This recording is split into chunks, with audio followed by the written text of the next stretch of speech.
Hello everyone, आज है 3 फरवरी और आज इस वीडियो में हम बात करने जा रहे हैं रिलायंस पावर के बारे में। 28 रुपए का शेयर है और आज इनके क्वार्टर 3 के नतीजे आ चुके हैं और बहुत ही खराब नंबर्स आए हैं। इतने खराब हालांकि एक्सपेक्टेड नहीं थे, बात करेंगे उसके बारे में। लेकिन उससे पहले अगर आपने अभी तक चैनल को सब्सक्राइब नहीं किया है तो प्लीज़ अभी इसे सब्सक्राइब कर लीजिए, क्योंकि आगे भी बहुत सारे वीडियोस हैं जो आपको काफ़ी ज़्यादा हेल्प करेंगे। तो 28 रुपए का शेयर है और पिछले एक महीने में देखोगे तो ऑलरेडी गिरावट थी ही। 32 रुपए से लगातार गिर रहा था और अगर बीच बीच में इसने अटेम्प्ट भी करा था, अगर आप देखो 28 से 30 पे गया था, अच्छा अटेम्प्ट करा, वापस गिर गया ये। लेकिन एक साल में खूब सारा पैसा भी बना कर दिया है। 140% का ग्रोथ है। 9 रुपए के आसपास का शेयर था, लगातार भागा है ये। 32 पे गया था, उसके बाद गिरावट शुरू हो चुकी थी। और अगर आप चैनल को रेगुलर फॉलो करते हो तो मैंने हर बार एक ही चीज़ कही है कि यहाँ पर जब भी तेज़ी आएगी निकलने के मौके होंगे। लॉन्ग टर्म के लिए मुझे ये उतना ज़्यादा कंफर्ट नहीं दे रहा है। और यहाँ पर 5 साल का ग्राफ देखोगे तो 165% का ग्रोथ है और ग्राफ इंटरेस्टिंग है।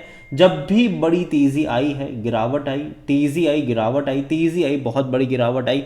और काफ़ी बड़ी तेज़ी इसने 2023 में दिखाई थी, लेकिन 2024 में अगर आप देखोगे तो गिरावट की शुरुआत यहाँ पर होती हुई नज़र आई है। और जो रिजल्ट्स इसके आए हैं वो और भी ख़राब नंबर्स हैं। अगर हम इसके नतीजे की तरफ चले तो इस बार की जो इनकम हुई है ये 2000 करोड़ के आसपास की है। ये जो नंबर्स आप देख रहे हो वो लाखों में है, करोड़ों में नहीं है।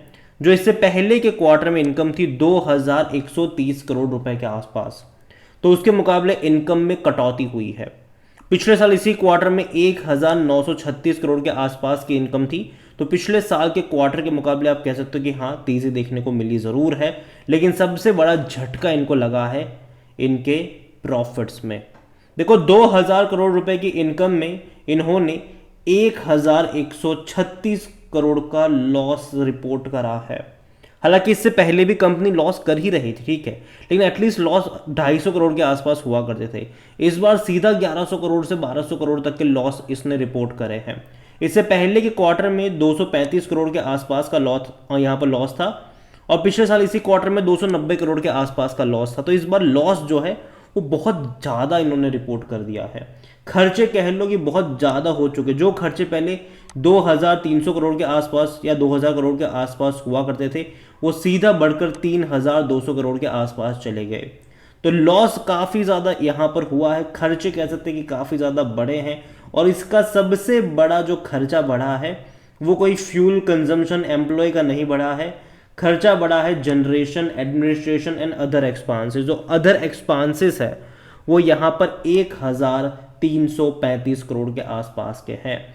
तो यही वजह है कि बहुत सारा खर्चा हो गया यहाँ पर, जबकि इससे पहले के क्वार्टर में अदर एक्सपांसेस जो होते थे, मतलब एडमिनिस्ट्रेशन, जनरेशन जो खर्चे होते थे यहाँ पर, वो तकरीबन 250 करोड़ के आसपास थे। इस बार वो बढ़ के 1300 करोड़ हो गए। और यही वजह है कि जो कंपनी पहले 250 करोड़ के आसपास के लॉस रिपोर्ट करती थी क्वार्टरली, उसने सीधा एक ही झटके में 1100 करोड़ का लॉस रिपोर्ट कर दिया, जो कि काफ़ी काफ़ी काफ़ी ख़राब है। मंडे को मैं गिरावट एक्सपेक्ट कर रहा हूँ, अनलेस एंड अनटिल बाजार में कोई बड़ा गेम हो जाए। यहाँ पर देखो, वॉल्यूम का तो बड़ा गेम चल ही रहा है। तकरीबन 2 करोड़ के आसपास के शेयर यहाँ पर ट्रेड होते नजर आए रिलायंस पावर में। कंपनी के बारे में देखा जाए तो अभी भी सरप्राइज यह है कि according to Moneycontrol user 100% लोग कह रहे खरीदारी करो। 100% लोग। कंपनी में अगर आप देखने की कोशिश करोगे तो यहाँ पर नंबर तेजी वाले हैं नहीं। लगातार रेवेन्यू में डिक्लाइन देखने को मिल रहा है। हालांकि अब शायद बढ़ सकते हैं 2024 में, क्योंकि 2000 करोड़ के आसपास के रेवेन्यू है। उस गति से अगर आप देखोगे तो कम से कम 8000 करोड़ के आसपास में, थोड़ा सा जंप कह सकते हो यहाँ पर। लेकिन प्रॉफिट वाइज दिक्कतें यहाँ पर है और बड़े लॉसेस हो रहे हैं। एटलीस्ट इससे पहले 300 करोड़ के आसपास के लॉस थे, अब तो सीधा बहुत बड़ा लॉस इसने रिपोर्ट करा है। अगर आप क्वार्टरली देखोगे यहाँ पर तो आपको पता चलेगा कि लॉस कितना ज़्यादा यहाँ पर हो चुका है। पहले लॉसेस थे, डेफिनेटली थे, लेकिन 250 करोड़ के आसपास ही क्वार्टरली यहाँ पर लॉस थे। इस बार वो बहुत ज़्यादा बढ़ गया है। जहाँ तक वैल्यूएशन के बारे में देखने की कोशिश करेंगे तो यहाँ पर इसका जो पी रेशो वो नेगेटिव में है, क्योंकि कंपनी लॉस मेकिंग है। प्रॉफिट तो भूल जाओ। शेयर होल्डिंग के बारे में अगर हम बात करने की कोशिश करें तो जो प्रमोटर है उनके पास 24.49% का स्टेक है। और भाई साहब, यहाँ पर म्यूचुअल फंड की जो होल्डिंग है वो धीरे धीरे इंक्रीज हो रही है। 0.11% से अब 0.17 पर 19 पर आ चुके हैं ये। डोमेस्टिक की अगर आप बात करें तो जहाँ थे वहीं पर है। एफआईएल्स ने बड़ी क्वांटिटी में खरीदारी करी है। 8.37% एफआईएल्स के पास है। रिटेल और अदर के मिलाकर 61.94% का स्टेक है, जिनमें से रिटेल इन्वेस्टर 26.30% का स्टेक लेकर यहाँ पर बैठे हुए हैं। अदर पार्टीज के पास 35.64% का स्टेक है। अदर पार्टीज में कई सारे ऑपरेटर्स भी हैं, ठीक है। और जनरली अगर हम देख रहे तो ये वो कंपनी है जहाँ पर काफ़ी हाई फ्रीक्वेंसली ट्रेडिंग हो रही है, और यहाँ पर करोड़ों में शेयर्स ट्रेड होते हैं इस कंपनी में, और काफ़ी बड़े पैमाने पर गेम भी हो रहे हैं। ऑपरेटर के निशाने पर ये शेयर पहले भी था, अभी भी है, ठीक है। ऑपरेटर ने इसको छोड़ा नहीं है, अभी भी है ये। और जहाँ तक बात करी जाए इस कंपनी के फिनेंशियल्स की, तो भाई साहब नंबर जो है वो इस बार काफ़ी ख़राब आए हैं। लेकिन पिछले कुछ क्वार्टर में अगर आप देखोगे तो देखो, एक क्वार्टर बीच में ऐसा भी आया था जहाँ रेवेन्यू इनके 2,900 करोड़ हो गए थे, ठीक है, और प्रॉफिट 300 करोड़ के आसपास का था। ये काफ़ी अच्छा टाइम था, लगा कि भाई साहब चीज़ें बदल जाएगी, लेकिन ऐसा हुआ नहीं। अगले ही क्वार्टर में रेवेन्यू में डिक्लाइन आ गया, ठीक है, और यहाँ पर प्रॉफिट से कंपनी लॉस में आ गई। इस बार तो भाई साहब रेवेन्यू में कोई उतनी बड़ी तेज़ी नहीं आई, बल्कि इनका रेवेन्यू भी कम हुआ है। और जनरली देखो दिसंबर में रेवेन्यू कम ही होते हैं, लेकिन इतना भी कम एक्सपेक्टेड नहीं था। यहाँ पर प्रॉफिट चलो ठीक है यार कि चलो प्रॉफिट ना हो, लेकिन लॉस 250-300 करोड़ के आसपास एक्सपेक्टेड होता है, लेकिन यहाँ पर 1150 करोड़ के आसपास का लॉस कर दिया, तो जाहिर सी बात है नंबर उतने ज़्यादा एक्साइटिंग नहीं है। और अभी हाल फिलहाल में इन्होंने अपना एक प्लांट भी बेचा है, हालांकि उससे एक पैसा भी आएगा जिसका इस्तेमाल वो अपने बाकी के प्लांटों में इन्वेस्ट करने के लिए करेंगे। जहाँ तक मैं बात करूँ पावर सेक्टर की, तो मुझे ये अच्छा लगता है। पावर सेक्टर की नहीं, कंपनी नहीं, ठीक है। मैं मानता हूँ कि बहुत सारी जो पावर सेक्टर से जुड़ी हुई कंपनी है उसका फ्यूचर शानदार होने वाला है। उसमें से मुझे अदानी पसंद है, टाटा पसंद है। रिलायंस में मुझे अंबानी जी की कंपनी अगर आप देखोगे तो उसमें से मुकेश अंबानी की जो कंपनी अभी तक एंटर भी नहीं हुई है, वहाँ पर मैं दाव खेल सकता हूँ। लेकिन अनिल अंबानी की इस कंपनी पर, इस प्राइस पे मुझे लगता है कि यार थोड़ा सा रिस्क इन्वॉल्व है, क्योंकि जब भी इसने तेज़ी दिखाई है, गिरावट तो दिखाई है इसने, और वो जो जब गिरावट आई है तो वो गिरावट जो है वो कोई 10-12% की नहीं रही है, वो बहुत बड़ी गिरावटों में तब्दील हुआ है।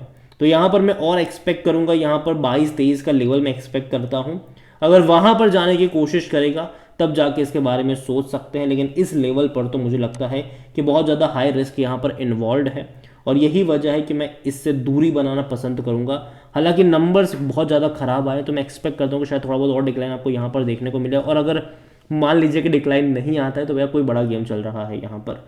ओवरऑल पावर सेक्टर अच्छा लगता है, लेकिन इसका मतलब ये नहीं कि हर कंपनी में तेज़ी आ जाएगी। बहुत सारी कंपनियां भाई साहब प्रॉफिटेबल भी नहीं हो पाएगी। रीज़न ये है कि जो बड़ी बड़ी कंपनीज़ हैं वो अपनी कैपेसिटी को ऑलरेडी बढ़ा रहे हैं, और ऐसे में गवर्नमेंट जो है वो बड़ी कंपनी को अपना प्रोजेक्ट ज़्यादा देती हुई नजर आएगी। छोटी कंपनी डेफिनेटली थोड़ा बहुत स्ट्रगल जरूर करी आने वाले टाइम में, तो एक प्रॉब्लम यहाँ पे इनके साथ हमेशा जुड़ी रहेगी। और यही वजह है कि रिलायंस पावर अगर मैं देखूँ तो कैपेसिटी वाइज लगातार इनकी कैपेसिटी में कोई इतनी बड़ी तेज़ी नहीं, क्योंकि बाकी पावर कंपनी के अगर आप रेवेन्यू देख रहे हो, प्रॉफिट्स देख रहे हो तो बढ़ रहे हैं।